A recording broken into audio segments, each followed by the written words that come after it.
we're going to learn about is besoms, witches' brooms, how brooms are used in magic, um, how you can, what energies they bring up, superstitions behind them, and all sorts of things like that. So first of all, where is my besom? Right here. Roy and I got these. I think I'm moving lighting around back here with the. We got these several years ago. There was a crafter that made them, and we sold them in the store. So that's what we're going to talk about today: besom and witch's brew magic. Unfortunately, it was around the time of COVID, and the person who made these, I guess they went out of business. We couldn't find them anymore. So that was unfortunate. Otherwise, you'd be able to buy one. So I thought it would be interesting to actually start with some of the superstitions behind brooms before we get into the magical connotations of them. So if you're just joining, I am Papa G. My website is folkmagicstudio.com, where I do all sorts of magical work. I make amulets, and I have a blog there with lots of information. So let's talk about some of the superstitions of brooms. There's one that says never take an old broom into a new house. And what this means is the superstition is but saying, like if you move from one place to another, you're bringing in any old negative things into a new house. So what you should do is throw away your old broom and buy a new one when you go to a new place. Sweeping after sunset. So in some cultures, it's believed that sweeping after sunset will sweep away any luck and prosperity that's supposed to be coming your way. It'll sweep it completely out of the household. So to maintain a house's good fortune, all the sweeping should be done during daylight hours. Now, what if a broom falls? There is a scene in Practical Magic where the broom falls, and they say, "Broom fell, company's coming." So that means either company's coming or someone's unexpected or unannounced guest is going to show up at your door if a broom just falls over on its own. Let's see, what's next? Laying a broom across the doorway. So if you place a broom across the doorway, it's believed to prevent witches from entering your home. There's a lot of witches in here, so I don't know. Is it going to keep you from exiting your house? Try it and see. So it's because it's something strange in the folklore that the witches are compelled to count every bristle before they pass it, which is like supposedly some task they couldn't possibly complete before dawn, which is when their powers go away. So that one sounds kind of iffy to me. So yeah, lay a broom across the doorway to keep it up. But you can translate this. Maybe you want to lay it across the doorway for protection. Maybe during a time, maybe there's been a lot of break-ins in the neighborhood or something. Lay the broom down across the doorway. Sweeping dirt out the front door is another one. So according to this superstition, sweeping dirt out the front door is sort of similar to sweeping away a home's good luck too. So instead, the dirt should be swept inwards and then carried out the back door or disposed of another way, so it doesn't affect the house's fortune. So that would be, and I'm glad to say that we actually always sweep out the back door. So I didn't even know that till recently. So good for us. Giving a broom is a gift. Now, in some traditions, giving a broom as a gift can sweep away friendship, unless some sort of small payment or energy is, like some sort of give and take thing. So this sort of thing sort of transforms a good gesture into a bad one. I don't know. It sounds like to me it would be a good idea. Someone moves into a new house, you give them a new broom, but it is supposed to sweep away the friendship. And another thing about falling brooms is if a broom falls and it lands with the bristles up, it's that's when it's especially seen as a time of company coming.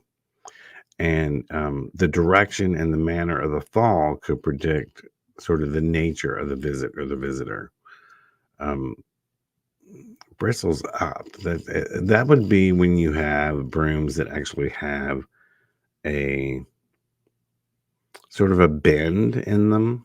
A bend in the bristles. Maybe they've been used for a long period of time and it has a tendency to sweep this way. So yeah, it's definitely if the bristles are up, company's coming. And it's often said that new brooms sweep clean, but old brooms know the corners. It's an old saying. It's more of a proverb than a superstition, where it emphasizes the value of experience, meaning this broom has been around the house, it knows what's going on, it's connected to the home in which they serve. There's another one about leaning a broom behind a door to protect your home against evil spirits or negative energies. A broom can be placed bristle side up, like this one, behind a door, and it's supposed to act as a barrier against unwanted entities. And then the last one I collected was stepping on a broom. Accidentally stepping on the bristles of a broom is said to bring bad luck or some sort of unpleasant encounter or an argument or something like that. So that would be standing on the bristles of a broom. Let's see, what do we have next? So let's just get into the magic of a witch's broom, and then I have some other things we can talk about brooms and besoms and folklore. So basically, in the world of witchcraft, the broomstick holds a special place as a powerful symbol of tradition and transformation. And it's commonly associated with witches flying on broomsticks. But the significance of the besom goes way beyond that. So the use of broomsticks actually dates back centuries, where it was mainly used for its practical purposes of sweeping hearths and cleaning spaces. And it was originally made of very natural materials like birch or willow or broomcorn, and was held together with twine. It is similar to the way this one is put together, which is a very simple construction where these are sort of, I don't know if you can see this, is sort of brought up and sort of twisted a bit. And then it is held together, not just with string around it, but some of the string goes on the inside over to the other side, holding all of them in place. And until it's actually then put on a base, which is also then bound against the stick. So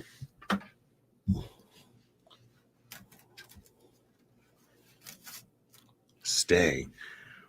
So broom construction it was done with fairly simple materials. It transformed later into being this like not just a tool, but a symbol of like spring cleaning and ritual purification, and also for boundary crossing in magical circles. A lot of people use a broom in which to sweep away the negative energies before doing any sort of ritual. If you're doing something in a ritual circle, you sweep all around that area, not just to remove negative energy, but to invite in the good and to make the space clear for your own energy to build within that circle. Let's see, there's so many things. Just like a broom can physically sweep away dirt. Like we said, it takes away negative energy, negative vibrations. It's supposed to bring this magical element into the space. I remember an episode of Charmed where they had gone back in time to Old Salem, and they were learning the tools of magic before their powers and stuff were really kicked into the family when magic was still very rudimentary. And that was one of the things they learned was how to use a broom. Of course, later in the episode Phoebe flew on it, but It was a TV show. But there's also a thing about threshold crossing, which are supposed to be gateways into other realms. A lot of people call doorways tween places, um, where you can actually find where gnomes, fairies can't pass, or they go through these spaces. Um, but it was actually the broomstick serves as a tool for sort of transversing these thresholds. It's sort of between the mundane world and the mystical world. So it's this symbolic staff that witches use to journey between worlds for things like astral projection, trance work, meditation. So riding a broom is actually more of a metaphysical and metaphorical journey of the soul versus actually getting on a broomstick and flying across the moon. So, yes, flying or riding a broom is more about, it's a metaphor. It also has different elements of bringing together the two elements of air and earth. So there's an interplay between these elements when it comes to the broom. I mean, the brush end of the broom is the element of air. So it carries the energies of like being intellectual, communication, and clarity. And the handle is rooted firmly in the earth because most of the time it is made with wood or something like that. Most of the time, wood. So it harmonizes those elemental energies and aligns the practitioner using the broom with both. They're very grounded and they're in the air. So just let me know if anyone has any questions in here, and or you can save them to the end. Just stop me at any time you want. So what have we got next? So ritual crafting and symbolic uses. So it has all these practical applications, but sweeping away negativity, casting circles. But there's also the consecration of sacred spaces, like the act of jumping the broom, which is used in many wedding ceremonies. It was used in many early African American, while on American soil. They would often jump the broom. I mean, it symbolizes is leaping into a new phase of your life. So the origin of the word besom. So what is a besom? Most people just say broom. Besom traditionally refers to a broom made from twigs tied around a sturdier stick. Typically, they were used for sweeping. And in magical context, besoms have these symbolic meanings for their beyond this practice. So while some people would say the word broom for cleaning purposes, if it was for a magical tool, they would most likely call it a besom. And going back to these wedding ceremonies, so the practice of jumping the broom is not only leaping into new beginnings, but it's also the act of sweeping away the old things in your life, your past life before marrying this other person, transcending into this level of adulthood and commitment. And it has sort of this mixture, not only of African roots, but also Celtic and Welsh customs, sort of all three blended together. Let's see, ritual use. So in Wicca and other modern pagan practices, it's used not only for helping cast a circle, but as we said before, for protection reasons, mainly kept by the door, but it can also be laid under the bed or in a corner of a particular room, like maybe a child's room or something that you're wanting to protect. You also see all the time them in like harvest festivals. They're used as decorations, and they're supposed to symbolize the end of the growing season and the clearing away of debris to make room for new growth in the spring. just like in the fall around the holidays, um, right right around Thanksgiving, when it starts to get a little bit cooler, you find all these cinnamon brooms. So that's sort of like this thing is like it's been harvested and we're waiting for spring to come. And not just jumping the broom, they're also used a lot in hand fasting rituals, to represent the household that the couple will build together. And that's supposed to represent domestic harmony and their shared responsibilities. So it's used a lot in weddings. So what is bespelling a besom? What does that mean, bespelling a besom? So a new besom might be bespelled or consecrated with rituals or spells, or just setting intentions on it, actually praying over it. You can anoint it with oils, like the handle. You may put a circle of stones around it if it's a new one, to bring in the energy that you're wanting it to have. So you're actually imbuing this object with magic. So it would be called bespelling a besom, giving it this sort of spiritual connection. And let's see what else. I've got a couple more things. There is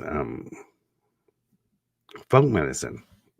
This is probably the last thing. Historically, the components used to make besoms, the various woods and the herbs and the plants, because many people would hang herbs on the broom itself, hanging off of it for healing practices. And you may do that to sweep away illness from a sick bed or a sick room. And they would put these healing herbs attached to the broom in order to do that. So those are a lot of the ways you can use brooms or besoms and witchcraft, how they're used in folk magic, and old superstitions about them. So there's so much more about brooms that we realize have these meanings. Um, Most people just think of them, witches riding brooms, or they may keep one. Most people know about it sweeping away bad energy, but there is a so much more folklore attached around using a broom or using a besom for magical purposes. So I hope you found this entertaining, at least informative. I enjoyed researching and finding some things I didn't know about them.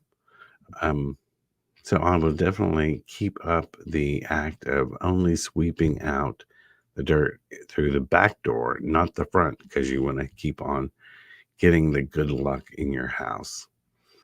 This is Papa G. You can find me at my website, folkmagicstudio.com, or mine and Reverend Roy's main website for our store is rumagees.com. Until later, thanks for watching. Bye bye.